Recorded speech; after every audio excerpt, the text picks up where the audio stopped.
League ওয়ানে রেনের কাছে 3 গোলের ব্যবধানে হেরেছে প্যারিস সেন্ট জার্মেই। শুক্রবারের এই ম্যাচে ব্যালেন্ডিয়ারজি তারকা উসমান দেম্বেলে 1টি গোল করলেও 3টি হজম করে পিএসজি। ম্যাচটি হয়েছিল রেনের মাঠে। তারা শুরুতেই ফরাসি চ্যাম্পিয়নদের উপর আগ্রাসী হয়ে ওঠে, যার ফলস্বরূপ 33 মিনিটেই লিড পেয়ে যায় রেনে। জর্ডানে মিডফিল্ডার মুসা আল তামারি পাল্টা আক্রমণে উঠে বক্সের প্রান্তে 2 ডিফেন্ডারের মাঝখানে ফাঁক খুঁজে নিয়ে দুর্দান্ত শটে গোলটি করেন।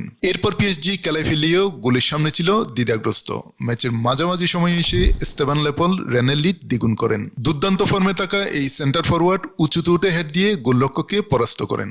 2 মিনিট পর রেনের সাবেক খেলোয়াড় দেম্বেলে পিএসজির হয়ে 1টি গোল শোধ করেন, কিন্তু 81তম মিনিটে আরেকটি পাল্টা আক্রমণ থেকে ব্রিল এম্বলো গোল করে রেনের স্কোর 3-1 করেন। এর মধ্য দিয়ে হারও নিশ্চিত হয় পিএসজি। এই হারের পরও পিএসজি শীর্ষস্থানে আছে, 22 ম্যাচে 51 পয়েন্ট তাদের। তবে 1 ম্যাচ কম খেলে 2-এ থাকা লেন্সের সঙ্গে তাদের ব্যবধান মাত্র 2 পয়েন্টে। শনিবার তারা প্যারিস এফসিকে হারাতে পারলে পিএসজিকে হটিয়ে শীর্ষে উঠে যাবে।